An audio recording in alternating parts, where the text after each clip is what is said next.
Yes, ladies and gentlemen, my name is Jack Farmer. This is the Evolution of Movie Show, and I am joined, as always, by Andy Rossi. But this week, we have a special guest, a host, and owner of James Lott Jr. Media. It's James Lott Jr. himself. Andy, James, how are you guys doing today? Doing great.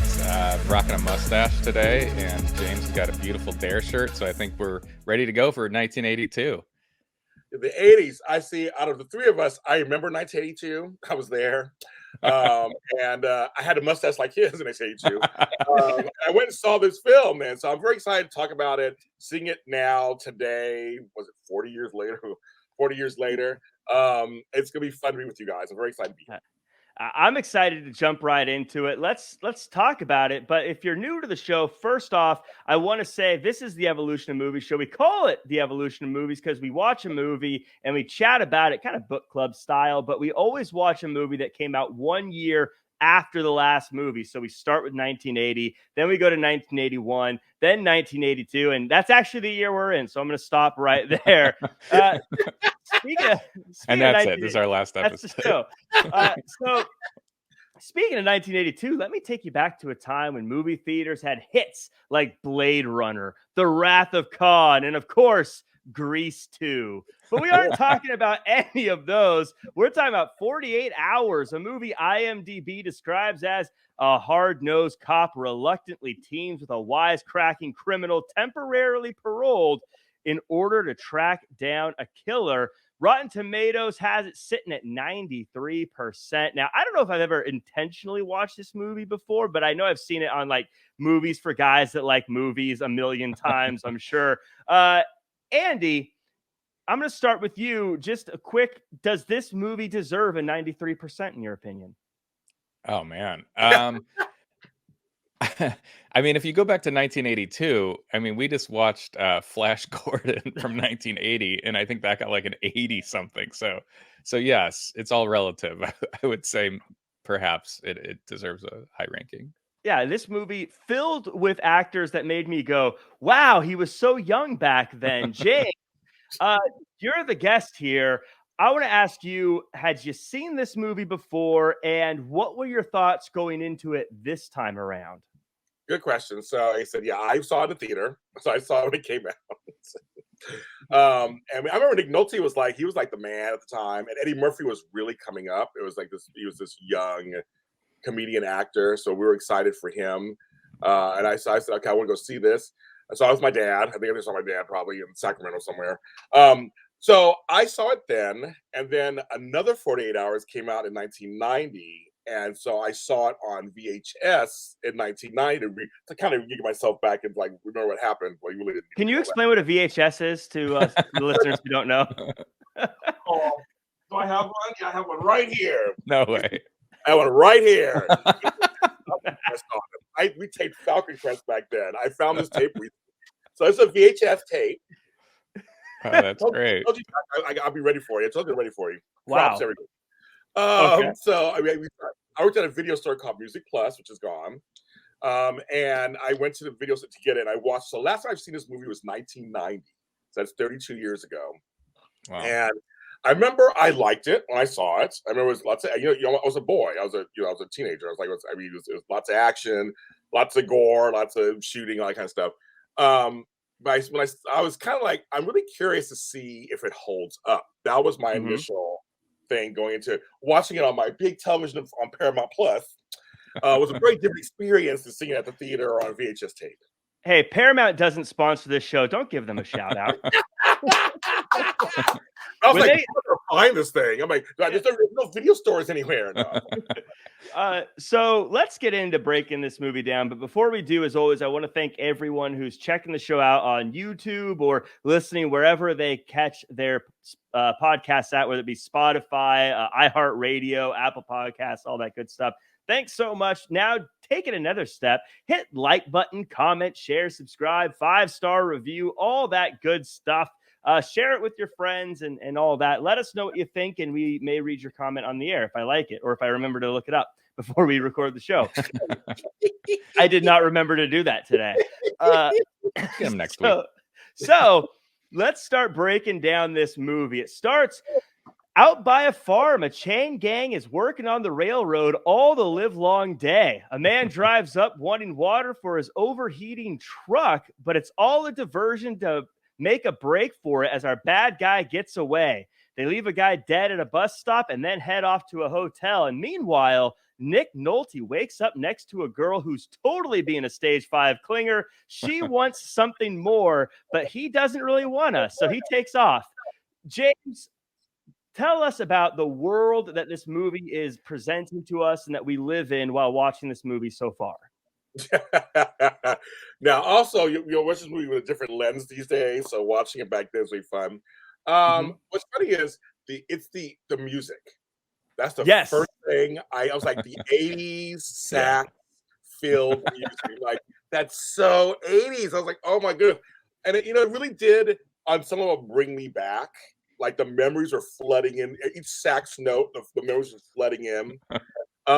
Also the sweeping shots of the horses, and I'm a horse person, I'm an equine person, so I like horses. So the horse people, even the way they shot the chain gang, it was really funny. I was seeing the way they shot it. It was very interesting because it was kind of shot from behind, and all the prisoners had to step back as the thing was coming through. It was very interesting. So they're setting us up, this whole thing up, all the way to the Casio watch that Jack has on the. I said, I had that watch. I had it.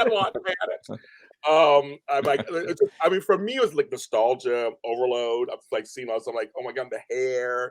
I was looking at the chain gangs for the froze, and I was just like, it's so early 80s. That was my first kind of thing. But it really it sets up. They're setting up the plot. They're setting up kind of what's going to start, because you don't think it's going to happen. This truck is careening down. Like, what's going on? I mean, I knew it was going to happen, but in the beginning, it was like, why is this truck going so fast, and why is it careening down to the end? It seems so innocent at first. It's like it's a chain gang. So they really are trying to set up. And of course, the chick who's Annette O'Toole, I was like, she was in this movie. Like, I've seen her much serious fare later. I was like, and James Remar, I just was watching the Dexter reboot. I was like, that's Dexter's father. I was like, like you said, how young he was. Like, how young he is. So this everything you described to that point, it was very much they're setting up the first part of like the bad guy side. Yes, I like that you say that, because this was it was almost like a prequel story to the bad guy. You're right, saying what this is. We only get a little glimpse in the beginning here, Andy, of who our quote unquote hero is, and we'll get into that later. But Nick Nolte, played by Jack, comes off as quite the curmudgeon right to kick things off. And I gotta say, like, right when the credits start, I was kind of surprised to see, but I guess back in '82, Eddie Murphy, I think, was still on SNL, right? This was his first movie. So to see Nick Nolte's name first and then Eddie Murphy's second, I thought was kind of interesting, because I think when another 48 Hours comes out, it's reversed. You got Eddie Murphy is now on top, and then Nick Nolte. I just kept thinking, I have a friend, my buddy Nick, if you're listening, his mom would always say Nick Nolte was such a heartthrob and so handsome and macho. And I was watching it, I go, I don't get it. I don't see it. He was a big name. He was the big name.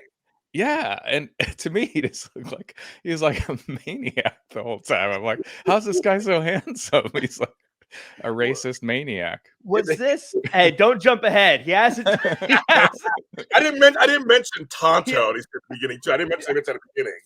I was like, okay, yeah. But anyway, yeah, it's a theme that runs through this movie, and I did not expect it. I'll be honest, because in the beginning, I guess we'll lead to it.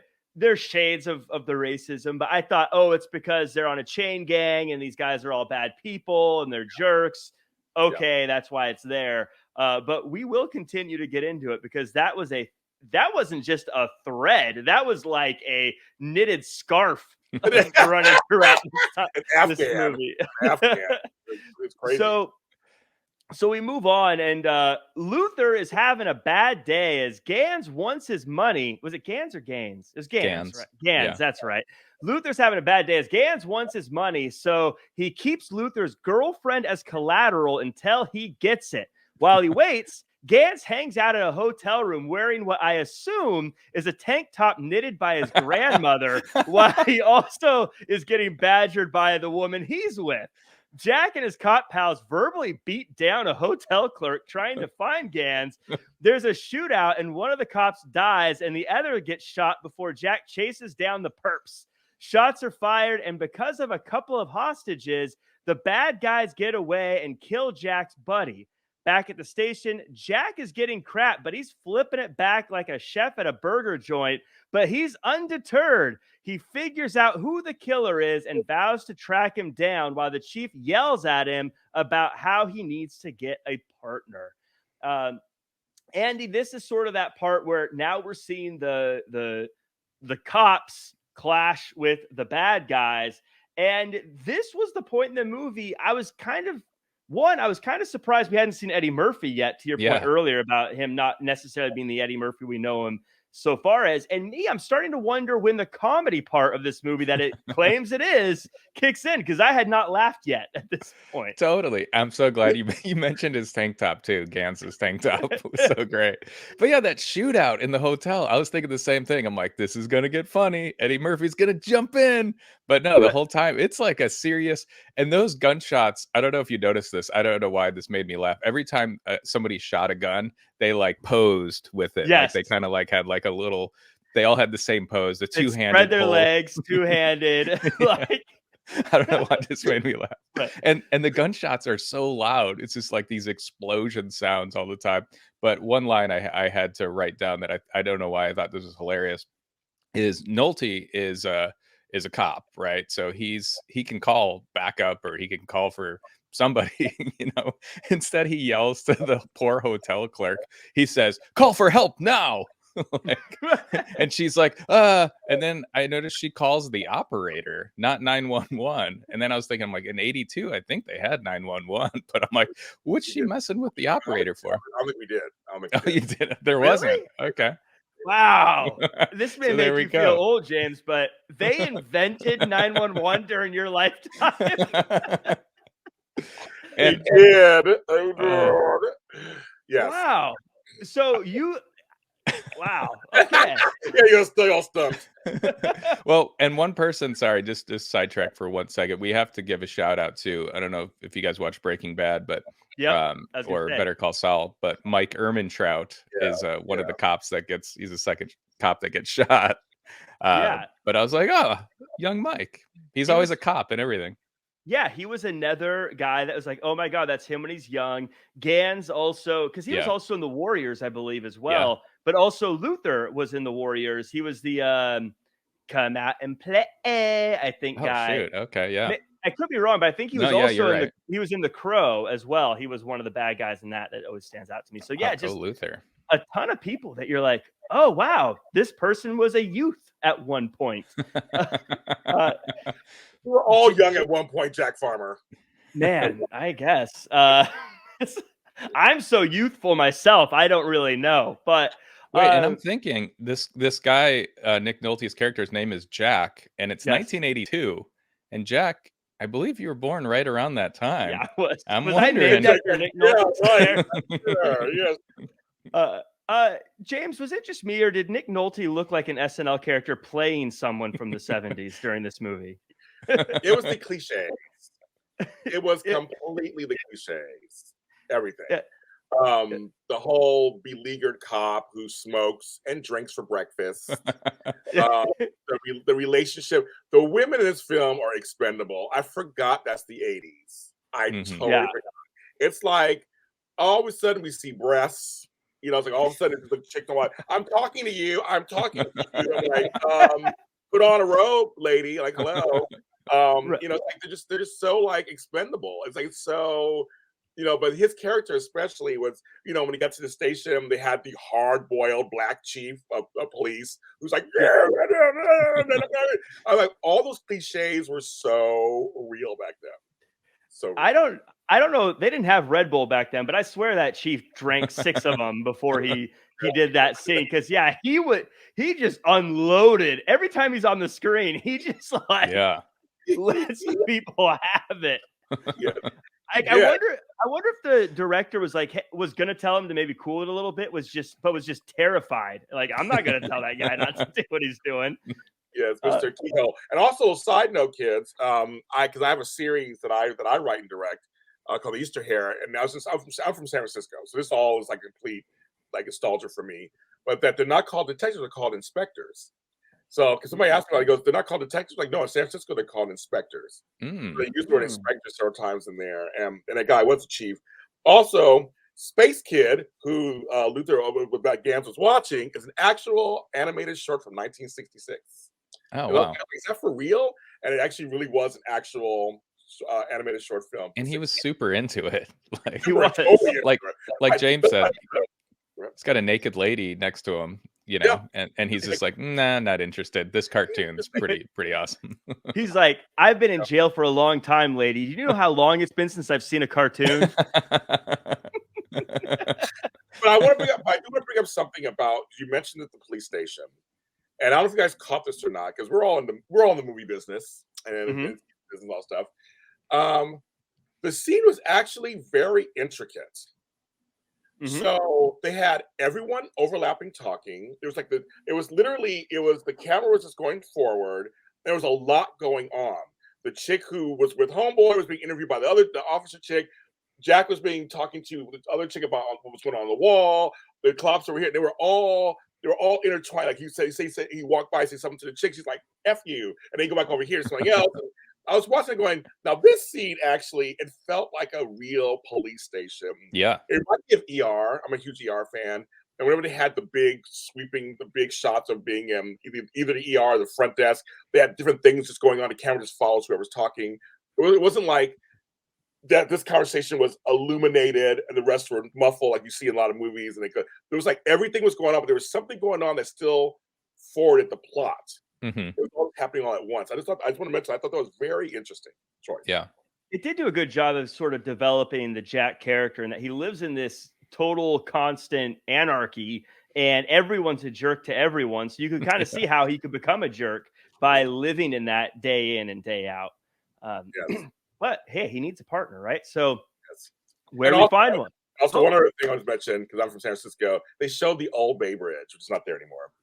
I was thinking that, yeah, because I was out there recently. I'm like, I don't remember that bridge. So No, that that was the bridge Old was Bay Bridge. Yeah, and when I was there for the Loma Prieta earthquake in '89, it was scary. It was one of the scariest things I've ever been in. It was 6.9, and I remember I was outside when it happened, and I got knocked down. And I had to stay on the ground when it happened. But the bridge broke.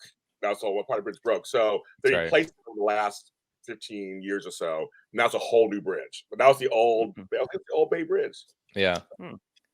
Well, Jack goes to find a partner, and where do you find a good police partner? In prison. So we meet Reggie, and he can help Jack catch Gans, but he won't do it unless Jack can get him out of prison. So he gets Reggie out for, wait for it, 48 hours. Yeah. Hey, they said There it. it is. Yeah. They get along great as Reggie leads Jack to Luther. When Luther almost gets away, Reggie stops him, but Jack still doesn't trust Reggie. They take Luther to the station where Reggie chats up some ladies and Jack cusses out his.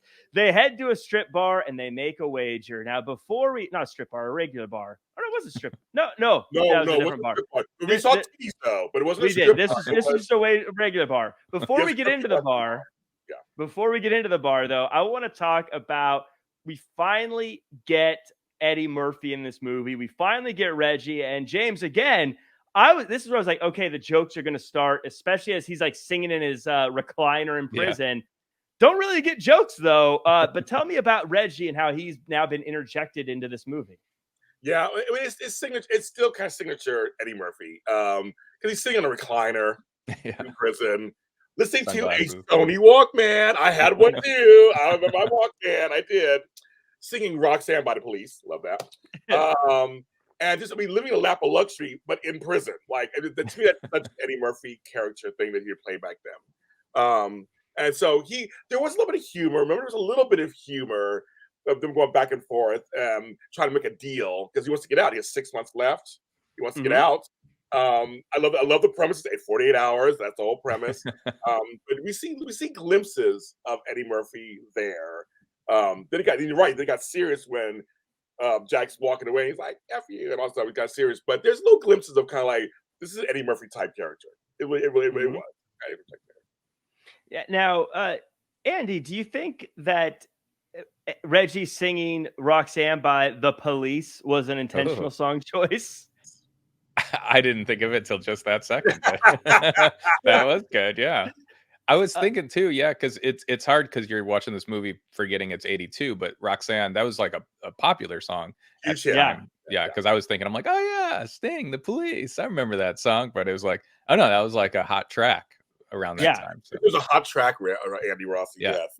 Yeah. Yeah. I guess that would be like today if he was singing Levitating by Dua Lipa or something. Yeah, something like that, right? Something like that, yeah. Or Exactly. if he was singing WAP, you know? Also because of the high voice part of it that Sting does.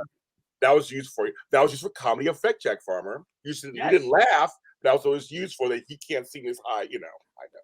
I didn't know that was him singing too. Did you guys? I mean, James, you've seen it before, I know, but like, it's his voice. Yeah, No, I would think you would. I can hear it like that. Also, he did sing for a minute, party all the time. Oh yeah, of course. Later in the '80s, one of the greatest songs of all time. The jam, yeah. I agree, Jack. I totally agree, Jack. Totally agree. But no, I think it's his voice very distinct. I think his voice is very distinct. Eddie has a distinctive voice. Oh yeah. Yeah. So yeah, I thought this was interesting though, because again, and Andy will let you talk on this. Maybe there was a little bit of jokes, and he leads in again in the chair, but we almost just get friction more than anything else between these two, and it feels less like Beverly Hills Cop and more like, I don't know, just some show where people hate each other. Yeah, I kept wondering. I hadn't seen this movie before, so this is my first time seeing it. I knew this was kind of like the pioneer of like the buddy cop movie, like the Rush Hours and the yeah. So I was like, oh, they're gonna be cracking jokes soon, but it takes them they hate each other for a really long time. And you're right, like with James was saying, like with, you know, boobies everywhere and like just like the raunchiness of 82, because Eddie Murphy says to Jack, he says, does she have big giant titties? Like it's just like such like a, you know, very, to me, a very 80s thing to say. And I don't know why, I just thought this was funny when he's saying how hungry he was, and Jack refuses to take him anywhere to eat, and he gives him a Zagnut bar. I don't know why, I just thought that was such a funny choice. Also, when he says, I want trim, that was a saying we said back then. My stepfather taught me that saying. He goes, you want some trim? Like, I haven't heard that word in like 40 years. I'm like, trim, that's right. So let's talk about this wager. So Jack gives Reggie his badge, and they go into the racist country bar, and Reggie takes control of the place and lets them know there's a new sheriff in town. The cops build a little more trust with each other and then go on to Billy's girlfriend's house. Inside, the partners get jumped by the two girls who don't give him much. And the racism really picks up here as the two cops fight. Now, kind of three big things happen in this chunk of time. And James, I want you to talk us through first Reggie showing us that he can take control of his situation very quickly by really giving it to these racist country bar guys. First of all, I'm from San Francisco. I used to live in the Mission District. There was no country racist bar in the Mission District. I was thinking that seemed a little out of place. Yeah, I mean, if you're from San Francisco, that's usually Latinoville. There was no racist white bar and I'm just telling you that was all made up. Whatever happened to predictability? Is that where Danny Tanner got drinks? Yeah, right, exactly, right. Another San Francisco show. Let's tell you, I'm from there. That was not for real. But no, I thought this was actually a really cool scene. To me, it showed me Eddie Murphy back then. Mm-hmm. It showed the allure of Eddie Murphy, that he can go in here because it's so unrealistic. Obviously, he can go in there. And he's a great actor. I think I've seen him in a million things. Plays the bartender that we have the first exchange with, and it's kind of wisecracking. Then he kind of gets everybody going, and it's just to me, it's a fun scene. There's a lot going on in that scene, a lot of verbiage used and stuff. But mine's that for me, it's a black person's dream. So it's kind of like, yes, you could do it. Even though I think it's very unrealistic, but to me, it's a fun scene that I remember in the previews, that scene was used to show in the preview. That's one of the scenes they put in there. I remember that. Interesting. Yeah. So watching that scene, by the way, I thought because there was, of course, a little bit of racism building up through that, and I felt watching this in this moment, this is sort of the payoff and the blow off of that part of things, and it kind of made me, as I'm watching this, and even as I'm watching the Jack character, I'm thinking this is where he gains the respect for Reggie, and I'm thinking this is where he's going to like go, oh, okay, we're on equal levels. Now we're going to put that side away. Clearly it doesn't, but there is, Andy, a little bit after that scene of them of Nick Nolte or the Jack character. He does have a little bit of respect for him, like, hey, you pulled this off, but I did see you steal some weapons, so we're not best friends just yet. Kind of the buddy cop as we talked about, not quite buddies, but they're getting a little closer there. Yeah, they're getting a little bit closer, and you know what? Thank goodness that Eddie Murphy does what he does in that scene, because I was a little worried for him walking in there. I'm like, oh God, Confederate flags, you know. And he, what a great job of acting too, because he just does such a great job. Like I was convinced he was a cop, and started beating people down, and he can fight too. So it was kind of nice, not kind of nice, it was very nice to be like, okay, cool, he's going to put them in their place and come out on top, and he does a really great job. And yeah, I thought when he came out, I thought him and Nick Nolte were going to be buddies, but it's a good choice, I think, to be like, because we've seen how hard-nosed Jack is, so for him to all of a sudden just be like, oh yeah, let's be pals, wouldn't really make sense. So he's getting there. They're getting there. They're getting into that program. They had to show this scene because they had to make it's almost exposition. They had to set up why Reggie is worth it in a sense. Why is he? Why would you got him out for 48 hours? Time's ticking. And my favorite line, again, it's just a line from the film that it's a minor cuss, but it's a line. It's fine. You said bullshit and experience my bullshit. I love that before they walk in. I love that line. I love that line. That is great. That is actually a phenomenal line. I love that line. It's a great line when he guys gets you said it, because earlier Jack says something about you need experience and bullshit to make it as a cop. And so when he goes, you say experience and bullshit? Well, experience my bullshit. And he walks in. I'm like, yes. That was hilarious to me. That was completely hilarious to me. But yeah, but they had to show that Reggie was actually kind of up him up, so he's kind of, oh, this is why they're working together now. Right. And I thought it was very, speaking of things aging well or not, I was so glad that Reggie pulled this off on his own, essentially, and it worked. Because as I was watching, I was thinking, please don't make this one of those things where the white friend helps him and saves him. Yes. In this situation, I want him to win this on his own and not need a hero or a savior, but to show that he can do it, to your point, James, of being able to do it on his own without needing someone to help him, if that makes sense. I agree. But that said, almost the exact opposite of what I'm saying. At the end of the day, Jack's still a racist. He was a racist dude. And he said some very horrible things, and the two kind of got into a fight, and this kind of seemed where this relationship was going to end. Yes, but the fighting, did you hear the sound? I know it sounds much better 40 years later. All the fight scenes, it sounded pow, kick, kick. It's like it was so pronounced, the sound of the hitting. I couldn't stop laughing. Like, oh my God. I'm like, okay, it's 40 years later. It's much better. I'd laugh. It was just shy of the Batman kapow signs popping up on the screen. Exactly. I was thinking that, and Andy, I know you love MMA, so let's talk about that, because I was thinking if you actually hit someone so hard it made a sound that loud, their head would explode. Yeah, well, I was like, Nolte was like some kind of zombie. He was taking a lot of shots, and he just like, oh, he just like stayed up. I'm like, fall down. I'm like, what else does Eddie Murphy have to do here? You mentioned the two chicks. We can't not mention that one of the chicks is Denise Crosby, later of Star Trek, another fame. Like, that, I think the movie too. She was like so young too. I'd mention that, and we see her breast too later in the film. She's also ring around. I'm telling you, almost everyone in this movie went on to do something else. Yeah, right. It was So many, but yeah. So we continue on. Wait, real quick. I do have to say that scene that James was mentioned with the two ladies. I just thought it was funny how the lady that was wearing the baseball shirt had a baseball bat. I don't know why it just made me laugh. They're like, I imagine them being like, well, what's she defend herself with? Well, she's clearly a fan of baseball, so let's really dive in. Let's peel the onion on this character. Probably the trick. Yeah, exactly. I noticed that also, Andy. I didn't notice that. So they move up and they're like, oh, they so whatever. I'm a cop. I'm a cop. Yeah, it was interesting because that scene didn't really accomplish much. It didn't at the time. Now we circle back to it, but at the moment, it kind of felt like they said, "Hey, let's go here," and then the girl's like, "Oh yeah, we don't know anything." And like, "Oh, okay." See you later. Bye. Bye. Yeah.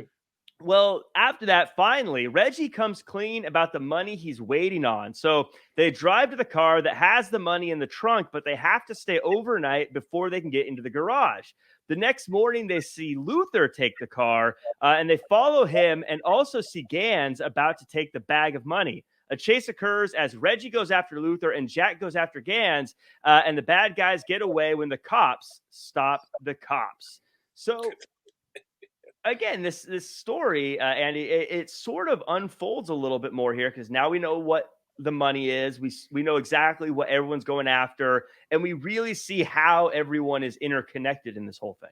Yeah, I think it does a really great job of kind of introducing all of our characters. So now we kind of know who's going to be in this movie, and now they're all kind of coming together, and we're figuring out who knows who and what's happening with this person.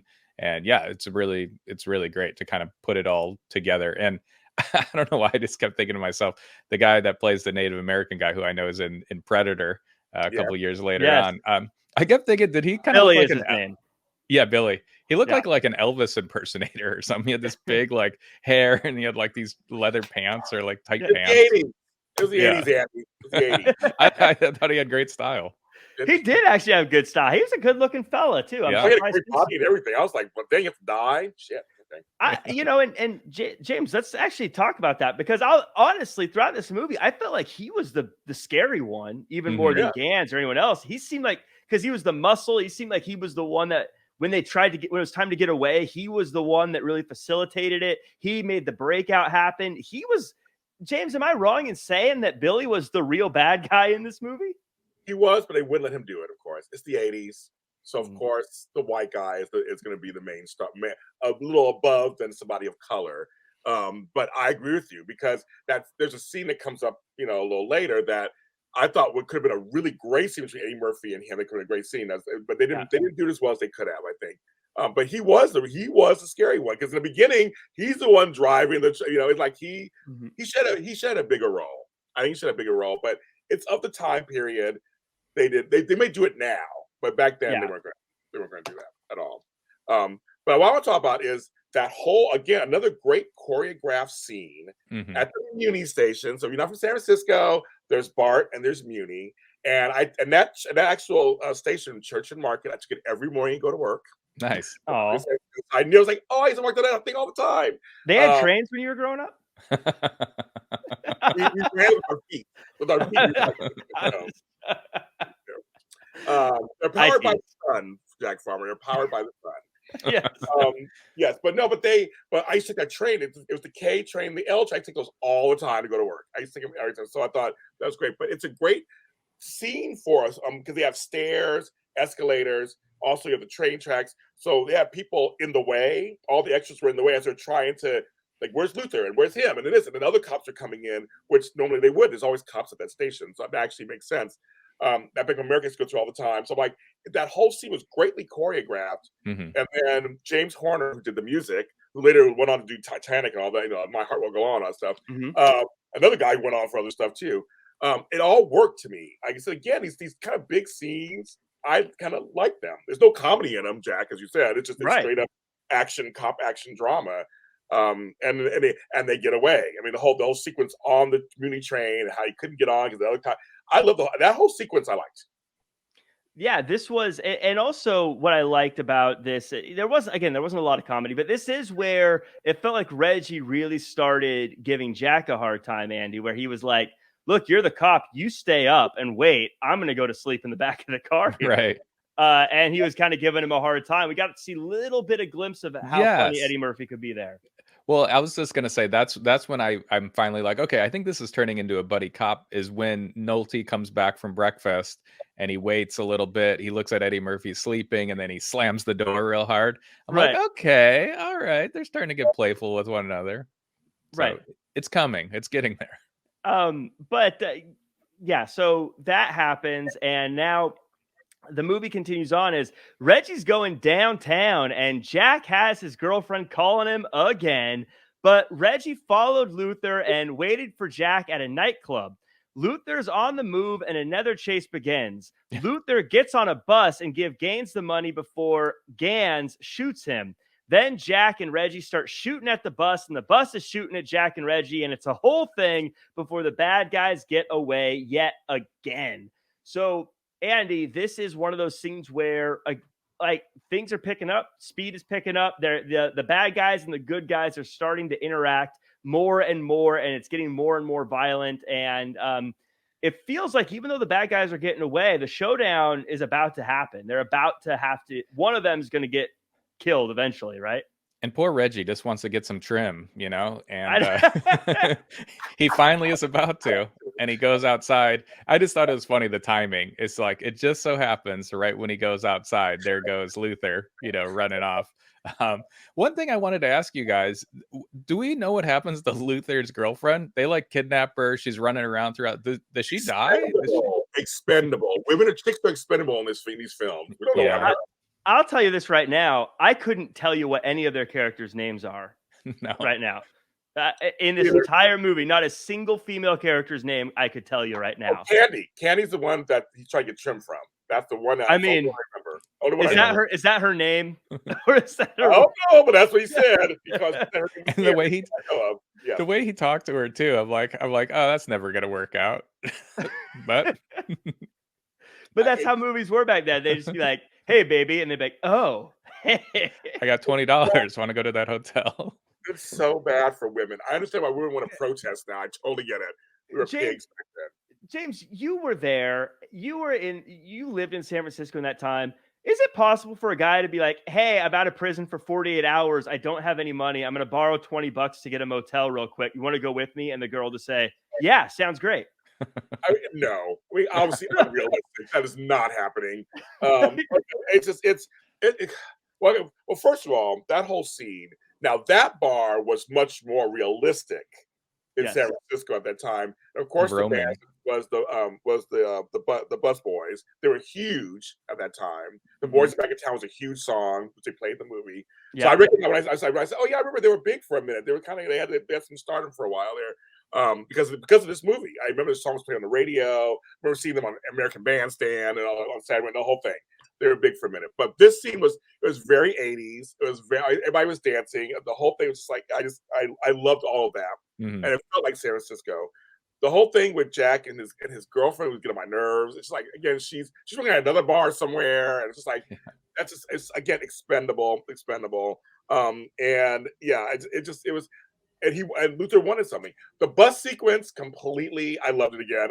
I'm a sucker for things like that. I'm a sucker for car chases, and I thought it's a bus and a car. I mean, and it's his Cadillac. It's like his ragtop Cadillac. Just like it made me laugh kind of, but it's very. And I'm thinking, is San Francisco really that empty? I mean, I guess it could be at night on a certain night. I guess, all those hills and everything, but.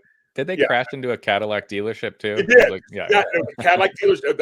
I was on purpose. It was a Cadillac dealership. Yeah. Yes, they did on purpose. I love how they kept making fun of his car, and I get it. It was beat up, but I was thinking, if you restored that would be an awesome car today. Oh, I know.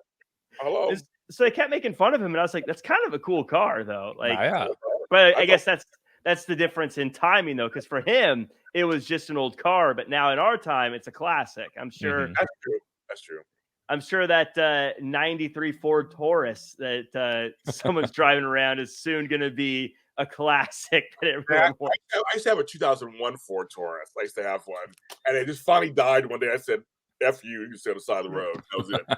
If you held on to it for another 50 years, that could be worth something. I'm the only Taurus that's worth something in 50 years. Well played, James. I like that. Very, very well done. So this is something, and before we get into the final act, I want to talk about something before we wrap this up. I don't feel like Jack ever redeems himself at any point in this movie.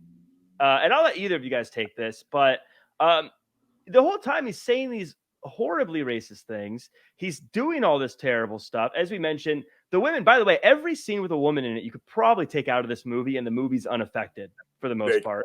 But Jack never redeems himself, James or Andy. Like, does he ever do anything that outside of just doing his job? Like, he's still a horrible person at the end of this movie. Remember, this is actually the point where he apologizes to him. He says, I called you a watermelon and the N-word to keep you down. He actually apologizes to him at the police station. And then he stands up for him to the crazy chief. Keyhole's his name, the crazy chief who was going off on him. And he goes, his name's Keyhole? His name was Keyhole. I know. Exactly. that was his name, Jack Farmer.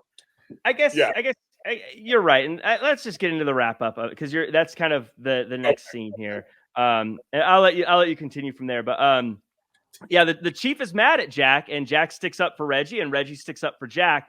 Before returning Reggie to jail, they go out for a drink.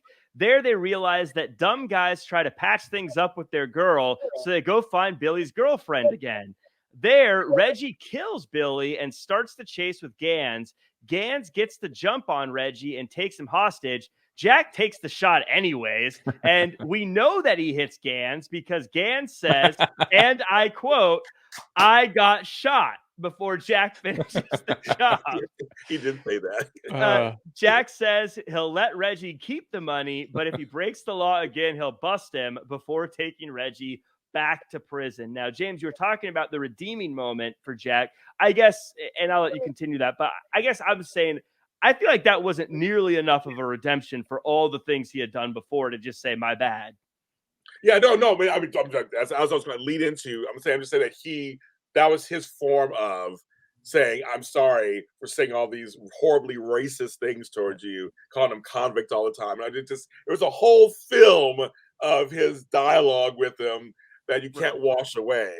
But I think in this situation, because Reggie's not a saint himself, I think it was kind of like a weird mano y mano, kind of like, okay, I'll take it. I'll take the apology. Mm-hmm. I'm not super innocent either.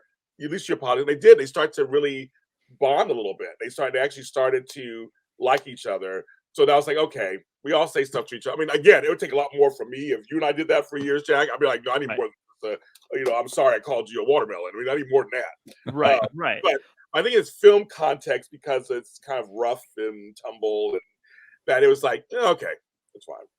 It's I wonder. I guess I bring it up more to the point of how times have changed and how I guess like in a movie from the early '80s, I think viewers said, okay, that's enough. But I think today we'd say, whoa, dude, yeah, you've got some more PR you got to do.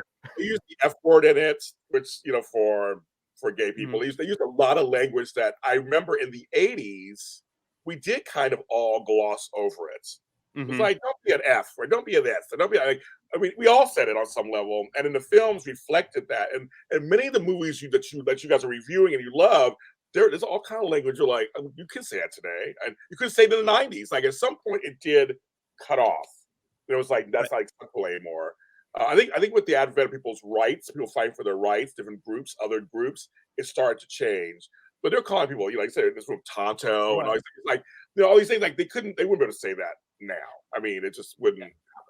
Yeah, I had to, speaking of that, I had to look up Billy's name because I was like, I'm not going to call him this the whole, as I'm talking about this movie. And I can't just say the bad guy the whole time because that doesn't make sense. So I had to, because they call him so many things throughout this movie. Yeah. They only say his name Billy like twice in the movie as opposed to everything else. But Andy, as we get to the end here, there's a bit of a shootout and they do get the bad guy. And Jack, he doesn't hesitate, even though poor Reggie's taken hostage. Reggie doesn't even get to finish saying, "Take the shot." He's already gonna do it. And yeah, you mentioned it. So the whole movie, I was actually saying how much I like James Remar. Like he was just like a brooding, like bad villain, and I'm like, man, he's really great. I just thought he did a great job of acting in the movie. And then out of nowhere, he does, I don't believe it. I got shot. Like it was such a like, what was that? It was just so silly and weird. And the way he yells, he's like, "I got shot." I You're like, what? Yes, you did. Well, I was like, yes, you did. Yeah. That was just so funny. But I wondered like why he yelled it like that. I wonder, was there a problem with like the squibs or whatever? So maybe you couldn't see that he got shot or something. And so it's like this, so everybody's clear. I was shot. But I want to tell you that again, another great choreographed scene that's very 80s. It's in Chinatown, which I know Chinatown, which has lots of alleyways and stuff, and it's foggy, which is San Francisco. It's nighttime, going through a little. It was so 80s movie showdown area. To me, it was completely that. And I actually, nostalgic wise, brought me back to those kind of films. I want to, just before we wrap up, I want to go back to the part where Jack sticks up for Reggie and Reggie sticks up for Jack. That's, again, James, to your point, where I guess they're becoming true buddies at this point, and at least at a mutual understanding. But I just got to go back to that chief, man. He's just guns a-blazing. That guy's blood pressure must be through the roof, because, I mean, it's like Jack comes, he's got like 1 foot in the door coming in, and that guy just bowling a China shot, runs through that place and just gives him the riot act here. I don't even know if Reggie was necessarily sticking up for Jack, more so than being like, dude, calm down, you're gonna have a heart attack. He called homeboy the N-word also. He said, Yeah. You're on the street. I'm like, oh my God, you're really just going off, aren't you? Like you need some trim. Like, what's going on? Obviously, you're a little stressed out yourself. I think he's the crackers. That's how he let him have it. I love that guy. But was that, maybe because I don't know a lot of cop movies from too far before this. I mean, was he playing a stereotypical police chief that's angry, or was that the guy that created the stereotypical angry police chief? I feel like I've seen it before. I feel like in the 70s I've seen it before also. I feel like I've seen it before, but he plays the stereo, I mean, all through the 80s. From Lethal Weapons, all those movies. It's the same guy. It's the same guy, just different people playing this guy, that type. It's always and if you don't do this, you're gonna be your ass. And it's the same thing all the time. It's so cliche. It's the same thing. There's not to sidetrack too much, but there's a movie, So I Married an Axe Murderer, that has a police officer and a police chief, and it's a funny little bit where the officer's bummed out because his chief is really nice to him, and he wants the angry chief so he can feel like a TV cop, but the chief is actually very understanding, and like, I love that movie. I love it. it's a good one. So yeah. We get kind of a happy ending. The bad guy's dead. Reggie's gonna get his money after he finishes his time, and Jack's gonna get a new car. This, again, I guess my final thoughts on it are, I don't think it's funny. I don't know, maybe in 1982 this was considered funny. It was, I think, in a lot of ways, though, an interesting, I guess, reminder of how we used to look at things. And like I said, the race thing is a very big thing in this movie, and kind of something I think is interesting to see that not that long ago, certain things were, I guess, considered okay. Again, don't know if they should put comedy on the tag personally, but Andy, before we let our guests have the final thoughts, what were your final thoughts on this movie? Yeah, I mean, I agree with you on the race stuff. It was super strange to be like, wow, this was, not that long ago, and the way women were portrayed in it as well. Because we just came off Raiders of the Lost Ark with Karen Allen, was like this awesome female character, and then this one is just like, like you said, it's sad to say, but if they didn't have any of those female characters, it'd pretty much be the same movie, except for maybe Eddie Murphy wouldn't be trying to get some trim. That'd be the only thing missing. But yeah, I think this movie kind of led to, obviously skyrocket for Eddie Murphy after this. I love the Beverly Hills Cop movies, and he was a leading man after this. That's why I said like it was strange to see him not number one billed in this.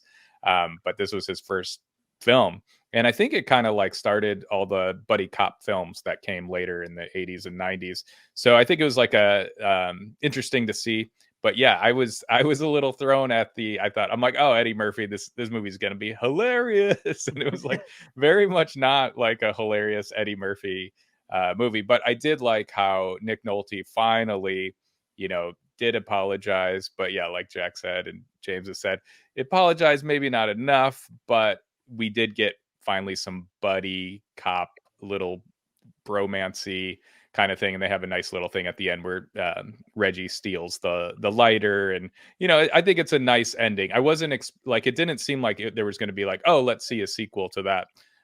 So I'm interested to see the sequel. Yeah, James, before you say your part, I do want to say the whole time I knew there's another 48 Hours movie that comes out, and so I kept thinking, does Eddie Murphy get caught being a bad guy again? Is that what happens? Does he go back to prison and then need to get him out for another 48 hours? I haven't seen another 48 hours clearly, but the whole time I was thinking this doesn't end well for Eddie Murphy. He ends up back in prison. Any final thoughts to kind of wrap up this movie? Yes. So the ending was weird to me, actually. Like you guys just mentioned, it was like she goes back to why did he just let him out? He helped him. Yeah, yeah, that's true. Why back for 6 months? I thought the beginning of the movie was set up that if he helps them, he gets out earlier. Like then why would yeah weird? Again, like that's the time period. Okay, that's the time period because he was the convict. And secondly, you said happy ending, Jack, and he did get a happy ending from Candy.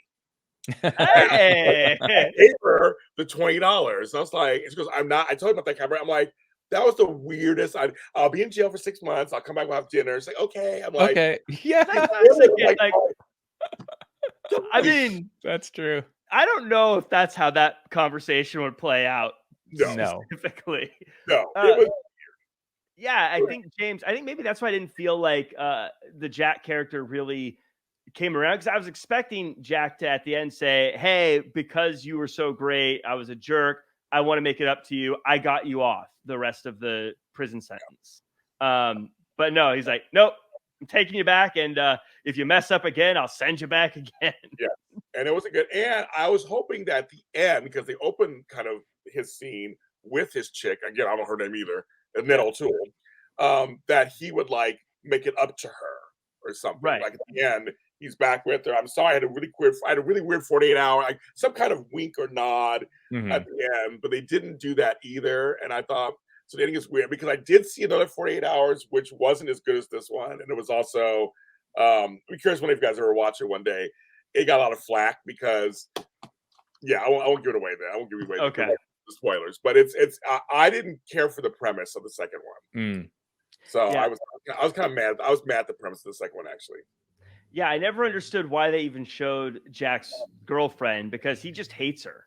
Right. Like it's like he just doesn't like her. Like she's not even worth it to him. So what's the point of even? Well, it's like we got to have chicks in this film. It can't just be all. It can't be a sausage fest. Just all guys. Right. We got to throw it in every once in a while, and we got to throw in him to kind of show his off life, kind of.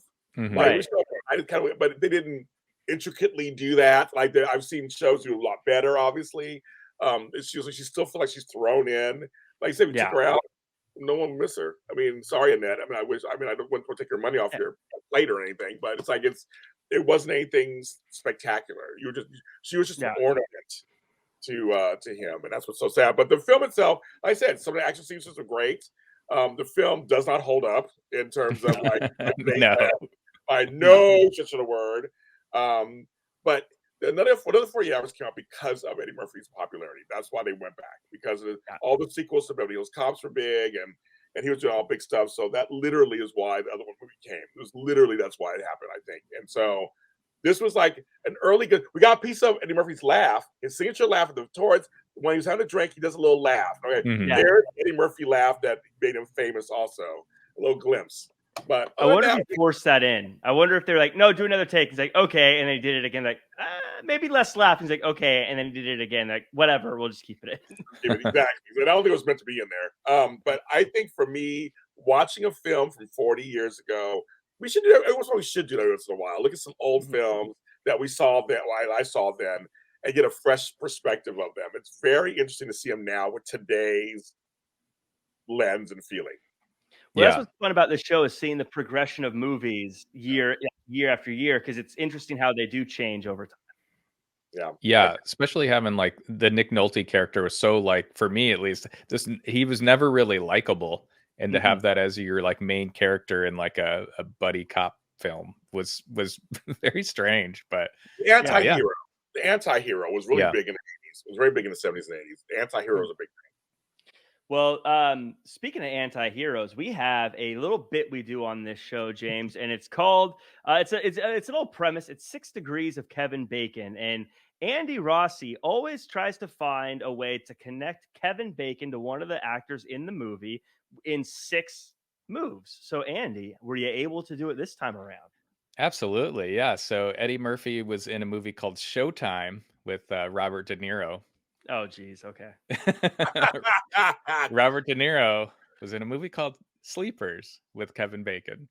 So, James, just so you don't know, and anyone who's listening to this for the first time, we say 6 degrees of Kevin Bacon, but it's really 6 degrees of sleepers, because every movie leads to sleepers. It has almost nothing to do with Kevin Bacon. But So funny. There's just so many people in it. So that does it for this week's episode, or this year's episode, 1982.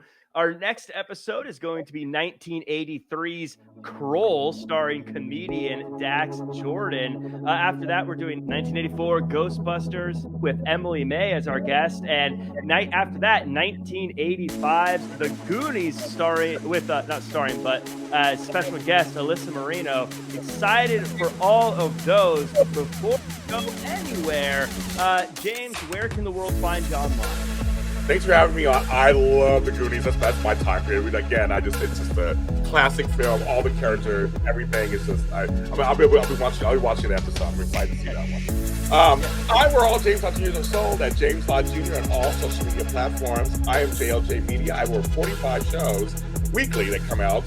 Go ahead and check us out. See everything from Star Trek to Star Wars to being left-handed, grandparenthood, and soaps. Go ahead and check us out on JLJ Media on YouTube, on any streaming audio platform you find your podcasts. And Andy Rossi, where can the world find you? Yeah, you can find me at Just Andy Rossi or at Dead Body Movie for my film. And you can find me at Real Jack Farmer across all social media. That does it for us this week and for this year. Make sure to like, comment, share, subscribe, 5-star review. Let us know what you thought of the movie as well. We may read your comments online. That does it for us, and we'll see you then.